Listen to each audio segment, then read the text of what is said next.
नमस्कार मित्रों, क्यों अपनी ही पुत्री की ओर आकर्षित हुए ब्रह्मा। सरस्वती का अर्थ होता है बहाव। ये बहाव केवल पानी का नहीं बल्कि विद्या और कला का भी है। यही वजह है कि इन्हें विद्या और कला का देवी भी कहा जाता है। सरस्वती के द्वारा विज्ञान, संगीत और कविताओं की रचना की गई है। ऋग्वेद में सरस्वती को देवीय।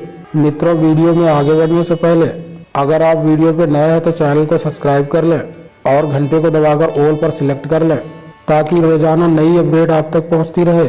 मित्रों, देरी न करते हुए वीडियो को करते हैं शुरू। मित्रों, सरस्वती का अर्थ होता है बहाव। यह बहाव केवल पानी का नहीं बल्कि विद्या और कला का भी है। यही वजह है कि इन्हें विद्या और कला का देवी भी कहा जाता है। सरस्वती के द्वारा विज्ञान, संगीत और कविताओं की रचना की गई है। ऋग्वेद में सरस्वती को दैवीय नदी की भी संज्ञा दी गई है। साथ ही इन्हें पवित्रता और उर्वरता की देवी भी कहा गया है। सरस्वती को अन्य नामों से भी पुकारा जाता है, जिनमें भागेश्वरी, शतरूपा, ब्राह्मणी, पृथुदर, बकदेवी, ब्रज शारदा आदि प्रमुख हैं। हिंदू धर्म से जुड़े पौराणिक इतिहास पर नजर डालें तो कई ऐसी कहानियां सुनने को मिल जाएंगी जिनसे अभी तक आमजन वाकिफ नहीं है।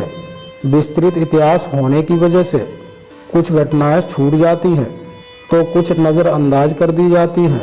इन्हीं कहानियों में से एक है सृष्टि के रचयिता ब्रह्मा का अपनी ही बेटी के साथ विवाह करने की घटना। यह बात तो हम सभी जानते हैं कि त्रिदेव के ही हाथों में इस सृष्टि की बागडोर समाहित है। ब्रह्मा के पास सृष्टि की रचना का दायित्व है तो विष्णु के पास संरक्षण का। वही देवों के देव कहे जाने वाले महादेव शिव को विनाश का जिम्मा सौंपा गया है। इसी विनाश के बाद फिर से शुरू होता है सृजन चक्र। ब्रह्मा का अपनी ही बेटी के साथ विवाह करने की इस घटना का उल्लेख सरस्वती पुराण में वर्णित है। सरस्वती पुराण के अनुसार सृष्टि की रचना करते समय ब्रह्मा ने सीधे अपने वीर से सरस्वती को जन्म दिया था। इसीलिए ऐसा कहा जाता है कि सरस्वती की कोई माँ नहीं, केवल पिता ब्रह्मा थे।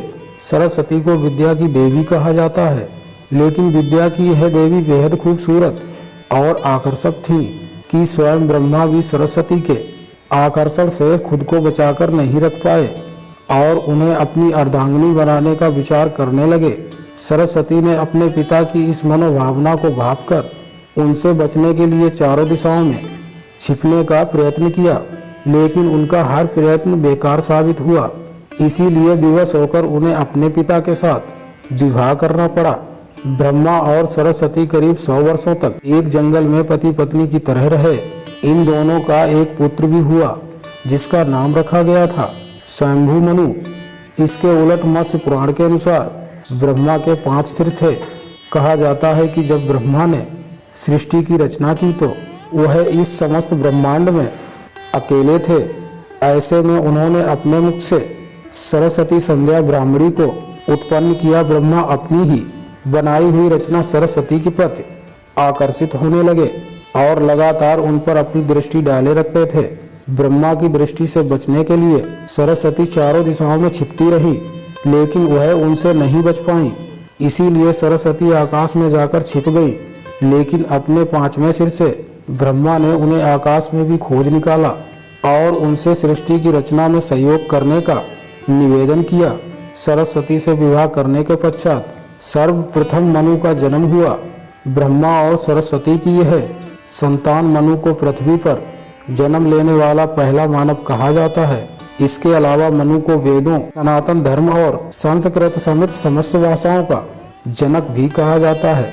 प्रजापति ब्रह्मा का अपनी ही पुत्री के प्रति आकर्षित होना और उनके साथ संभोग करना अन्य सभी देवताओं की नजरों में अपराध था।